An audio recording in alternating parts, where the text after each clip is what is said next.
Assalamualaikum warahmatullahi wabarakatuh. Salam sejahtera bagi kita semua. Om Swastiastu, Namo Buddhaya, salam kebajikan. Perkenalkan, saya Esterina Natalia Paindan, dosen tetap pada program studi S1 Teknik Perminyakan di Sekolah Tinggi Teknologi Migas Balikpapan. Adapun video ini dibuat sebagai bagian dari pernyataan diri dosen dalam unjuk kerja Tridharma Perguruan Tinggi untuk sertifikasi dosen tahun 2026, khususnya dalam aspek pelaksanaan pengajaran. Pada kesempatan ini saya akan memaparkan secara singkat mengenai mata kuliah Matematika 2 yang saya ampu pada semester genap tahun akademik 2025-2026. Mata kuliah ini merupakan mata kuliah wajib di semester 2 pada program studi S1 Teknik Perminyakan dengan bobot 3 SKS. Dirancang untuk melatih ketelitian dan kemandirian serta pola pikir logis sistematis dalam menguasai konsep matematika dasar guna membekali mahasiswa dengan kemampuan analitis yang tepat untuk menyelesaikan masalah-masalah lapangan migas nantinya. Adapun capaian pembelajaran mata kuliah Matematika 2 yaitu mahasiswa diharapkan mampu untuk memahami konsep integral lipat dan kalkulus vektor serta mampu untuk melakukan perhitungan dan menerapkan konsep tersebut dalam menyelesaikan masalah-masalah keteknikan khususnya teknik perminyakan.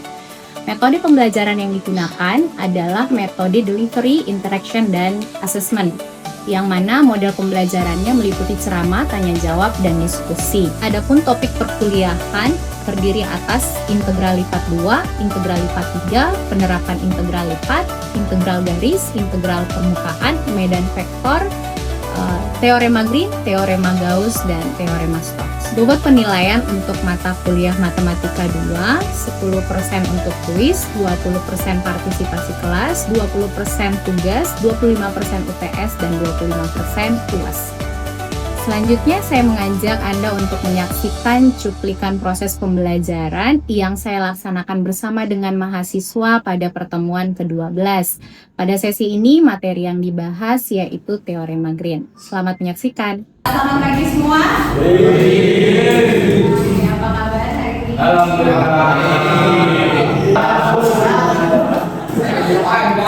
Oke, jadi hari ini kita akan melanjutkan materi kita dari yang sebelumnya. Minggu kemarin kita bahas mengenai integral garis.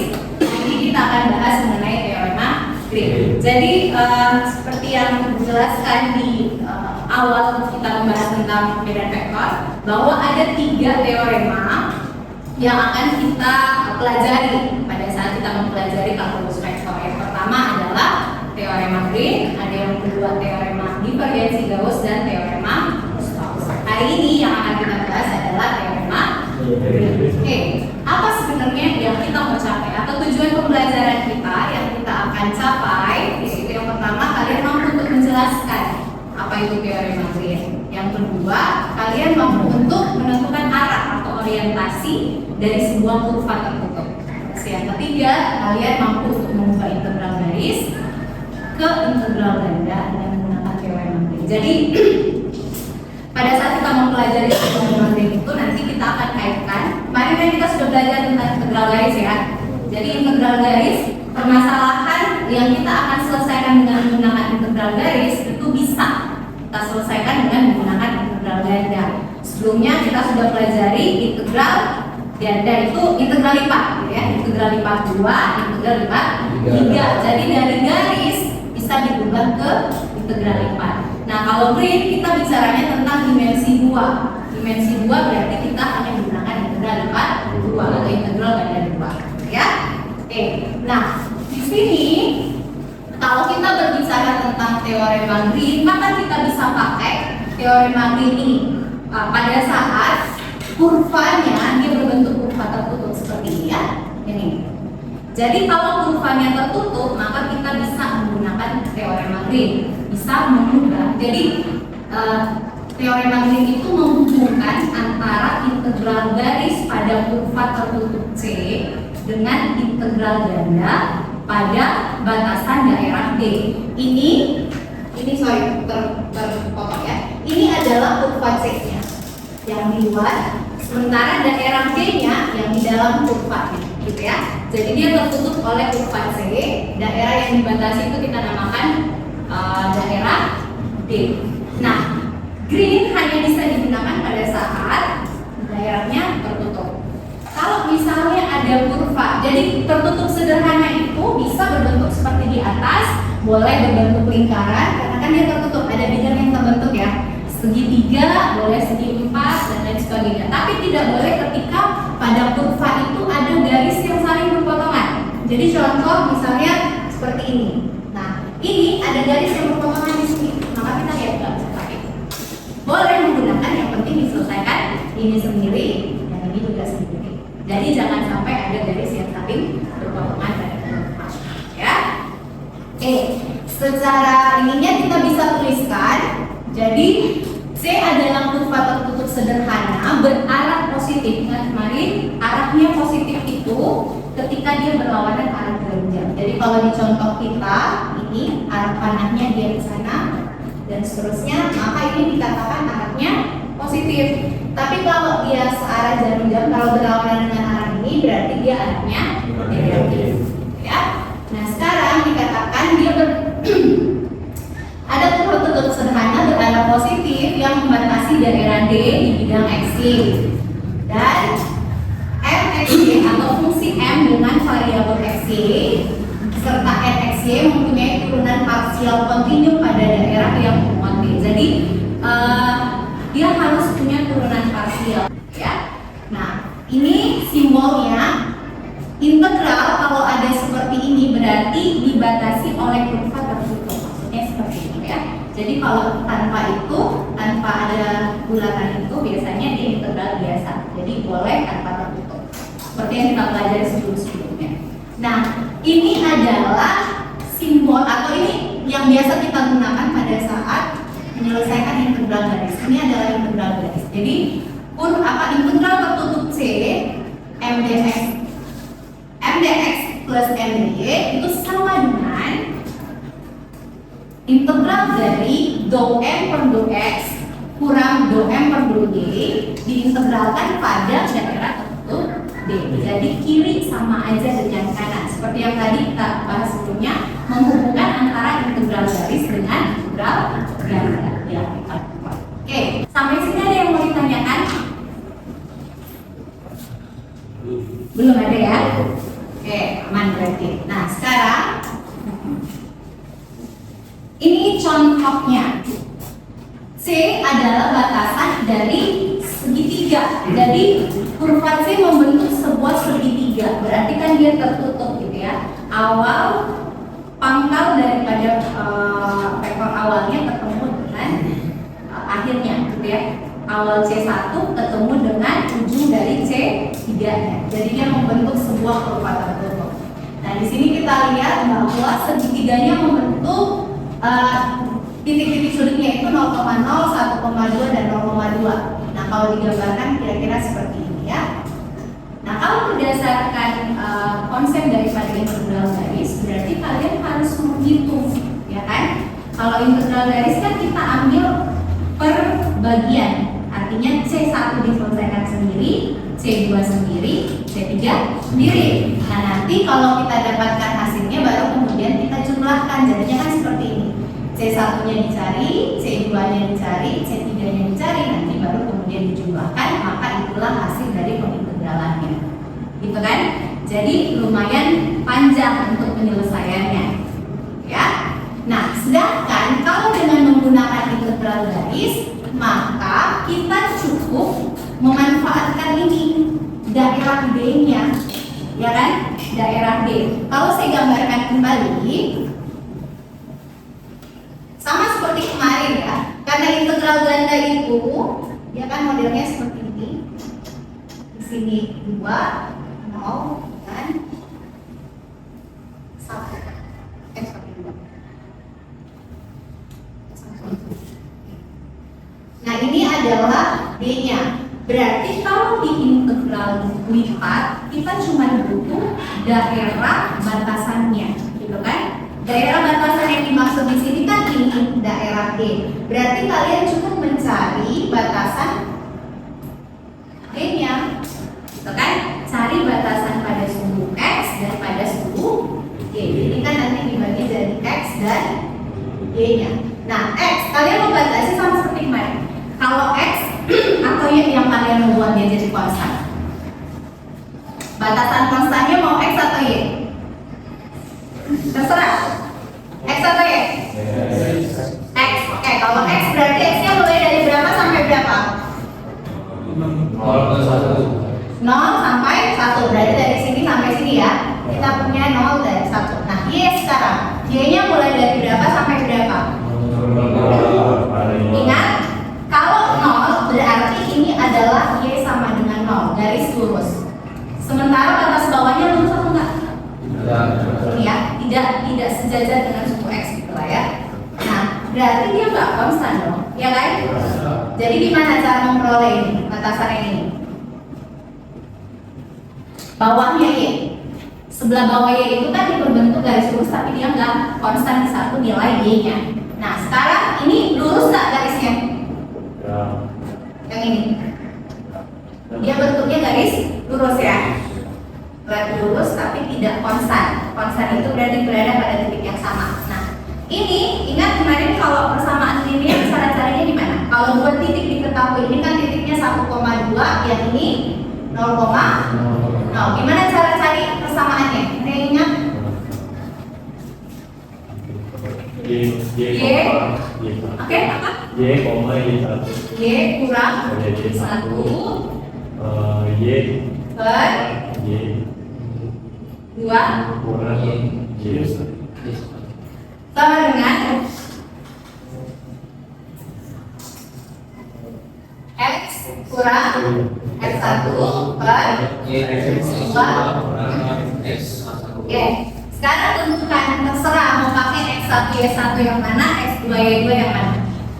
Y dikurang Y1 nya kalian mau ambil yang mana? Ini atau ini? Oke, berarti Y kurang 0, Y2 nya berarti 2 dikurang dengan 0. Ini X nya dikurang X1 karena X1 nya bawah, Y1 nya bawah, berarti X1 nya juga harus bawah. Ini berarti X1 nya 0, X2 nya 1 dikurang, berarti ini zadinya Y, ini zadinya X, ini 1 karena kita mau jadikan 1 berarti sini ya, 1 kali Y, kemudian yang ini berarti sini ya. Berarti kita dapatkan Y sama dengan 2X. Berarti batas bawahnya yang ini kan garisnya Y sama dengan 2X. Berarti batas bawah Y apa? 2X benar. Kemudian batas atasnya gimana? Dia konstan tak? Konstan. Y-nya berapa? 2. Jadi kita dapatkan untuk batasannya X-nya berada dari 0 sampai 1 dan Y-nya berada di 2X sampai dengan 2. Oke, sekarang batasan sudah, daerah D-nya udah kita batasi. Sekarang kita ke fungsinya. Nah, fungsinya itu kan pakai rumus yang ini. Fungsinya harus diubah dalam bentuk seperti ini. Do N per do X dikurang do M per do N per do X. Berarti kita tentukan dulu fungsi N-nya yang mana, fungsi X-nya yang mana. Kalau berdasarkan persamaan ini, maka yang M itu yang berpasangan dengan X, sedangkan N itu yang berpasangan dengan Y. Sehingga kalau di fungsi kita tadi, di soal kita, di latihannya, M-nya yang mana?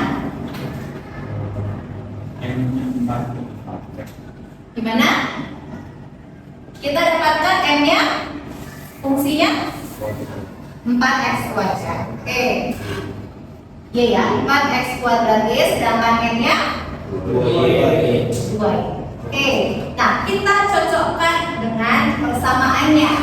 Di sini N-nya diturunkan terhadap X, berarti N ini turunkan terhadap X. Ini kalau ibu tuliskan seperti ini.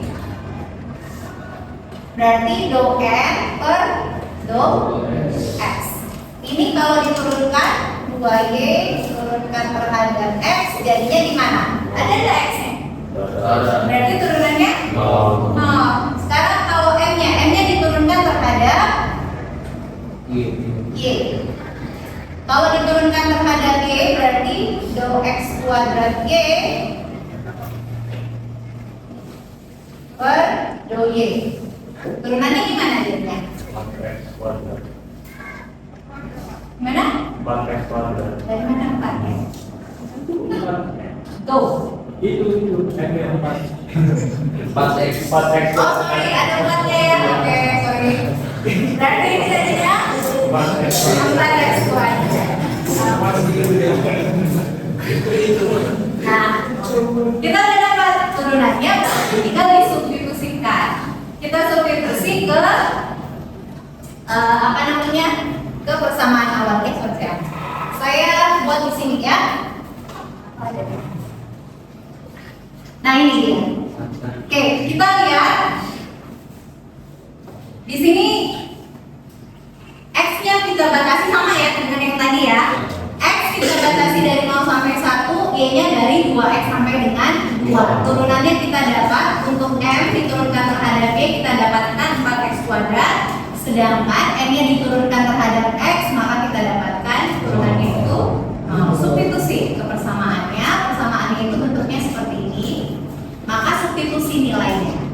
Nilai dari batasannya kita substitusikan 0 sampai 1, kemudian 2X sampai dengan 2. Ingat bahwa setiap batasan yang mengandung fungsi itu selalu diselesaikan terlebih dahulu. Dia batasannya sudah dalam, gitu ya. Nah ini kemudian kita substitusikan do M per do X-nya kita dapatkan dia 0. Kemudian do M yang per do Y sama dengan 4X.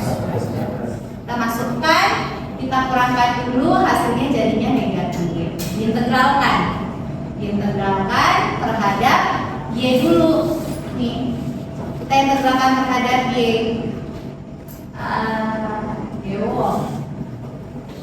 Dewo berarti kalau diintegralkan dia jadinya gimana Dewo? Yang ini. Kalau diintegralkan terhadap Y, berarti fokusnya ke apa? Ke Y, Bu. Ke Y. Pangkatnya berapa, Wak? Angkatnya itu 2. Satu. Satu. Ya kan? Ya, karena itu salah, ya satu. Karena dia pangkatnya 1, berarti pada saat diintegralkan gimana? Oh sorry, ini kita fokusnya di sini bukan di sini. Ini belum diintegralkan, yang ini dulu. Gimana? Ini kan negatif 4X kuadrat diintegralkan terhadap Y, jadinya gimana dulu? Ada Y-nya nggak? Ada. Nggak ada. Kalau nggak ada berarti gimana kalau hasilnya kali? Nah, Satu. integral. Kalau dia nggak punya variabel yang akan diintegralkan, maka hasil pengintegralannya jadinya ya dikalikan dengan Y. Jadi ini dikalikan dengan Y. Makanya di sini muncul Y. Betul kan ya? Ya. Oke.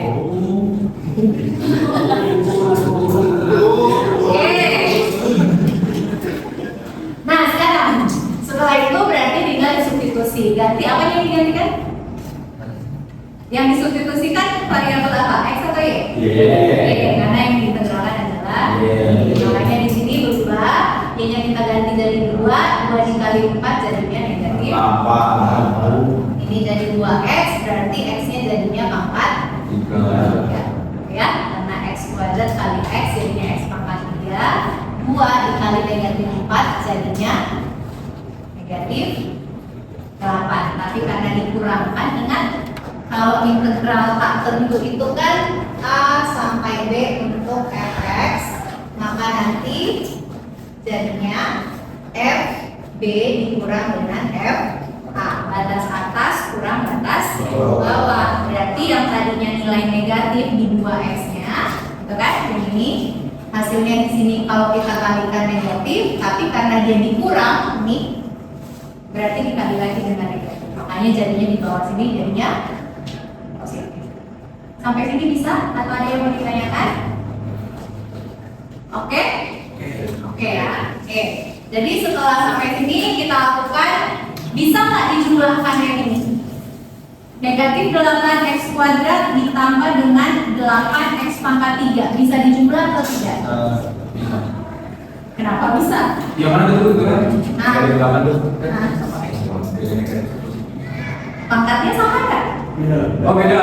Oh. Berarti bisa atau tidak? Bisa. Oke ya. Jadi kita nggak bisa jumlahkan, makanya diintegralkan masing-masing. Ini diintegralkan sendiri, ini juga sendiri. Hasilnya kenapa per 3? Cara pangkat 3. Betul, karena pangkatnya ditambah 1. Oke, jadinya negatif 8 plus 3. Jadi ini pangkatnya ditambah 1, penyebutnya juga pangkat ditambah 1. Kan gitu ya, kalau integral ya. Oke, ini juga sama.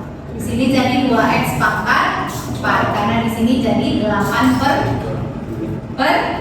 kalau diintegralkan 8 per Oh, 4. 4. Makanya jadinya oke ya, batasannya mengikut batasan X, berarti dari 0 sampai 1 dengan konsep yang sama. Berarti kita kurangkan, kita kurangkan batas atas, kalikan, hasilnya negatif 8 per 3. Ini jadinya kan 1 pangkat 3 berapa?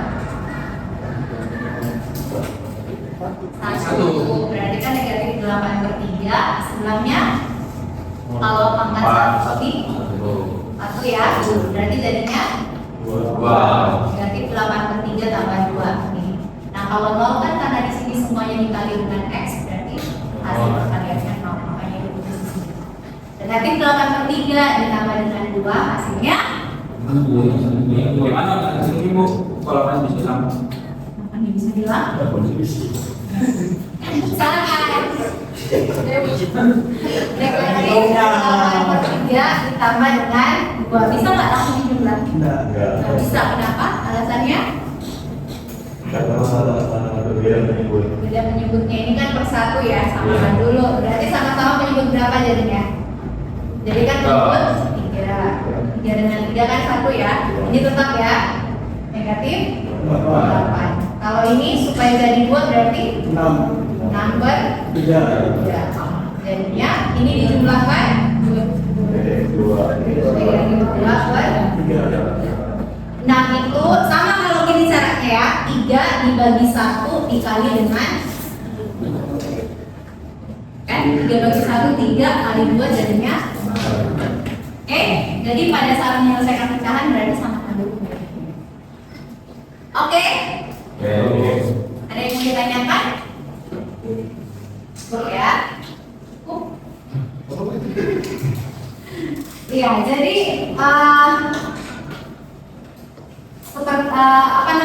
tidak harus dalam bentuk garis lurus, tapi kalau kurva itu kan bisa melengkung, ya kan? Bisa melengkung, bisa lurus. Jadi bentuknya selama dia masih membentuk kurva tertutup, maka dia bisa kita pakai. Intinya kalian harus tahu fungsi batasannya, ya? Pokoknya itu. Ini juga sama konsepnya. Ini kalau menggunakan metode langsung, berarti kita menggunakan garis tadi. Oke? Jadi saya kira untuk penjelasan tentang metode grid cukup ya. Sebelum kita akhiri, saya mau buat kesimpulan dulu. Saya mau minta kalian membuat kesimpulan. Apa? Oke. Aryan, buat kesimpulannya apa itu metode grid? Aryan. Tadi metode grid menghubungkan antara apa? Menghubungkan antara integral garis. Jadi kita bisa menghitung sirkulasi pada frekuensi itu sama saja dengan sirkulasi pada integral kurv ada daerah luasan, ya. Kemudian arah rotasinya gimana? Arah rotasi tadi gimana? Kapan dia positif, kapan negatif? Positif ketika berlawanan arah jarum. Ya, sedangkan dia akan bernilai positif ketika arah. Nah, sama ya. Ketika kita menyelesaikan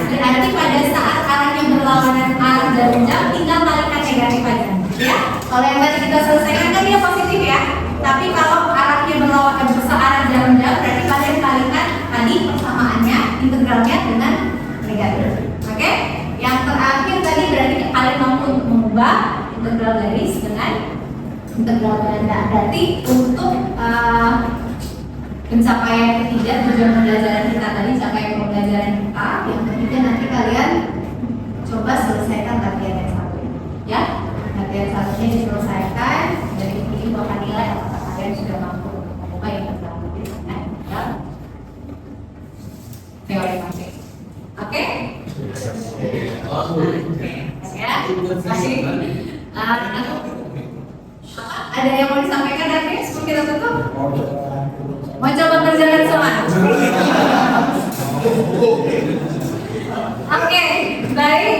Saya rasa cukup untuk hari ini. Terima kasih banyak sudah hadir dalam kelas kita. Ibu berharap bahwa apa yang disampaikan hari ini dapat diterima dengan baik oleh kalian semua. Selamat pagi, sampai jumpa pada pertemuan selanjutnya. Jangan lupa pelajari teorema divergensi, ya. Demikian uraian singkat beserta cuplikan proses pembelajaran Matematika 2 yang saya ampu. Besar harapan saya bahwa pemaparan ini bisa memberikan gambaran mengenai proses dan juga metode pembelajaran yang saya terapkan di dalam kelas. Saya mengucapkan terima kasih yang sebesar-besarnya kepada Kementerian Pendidikan Tinggi Sains dan Teknologi melalui Direktorat Jenderal Pendidikan Tinggi, LLDIKTI 11 wilayah Kalimantan, serta seluruh tim sertifikasi dosen yang telah mendukung dan memberikan kesempatan kepada saya. Ucapan terima kasih juga saya sampaikan kepada Sekolah Tinggi Teknologi Migas, seluruh jajaran pimpinan, rekan-rekan dosen, dan mahasiswa yang telah memberikan dukungan selama proses pengurusan berlangsung. Demikian yang dapat saya sampaikan. Saya mohon maaf jika masih terdapat kekeliruan dan kekurangan dalam penyampaian ini. Sekian dan terima kasih.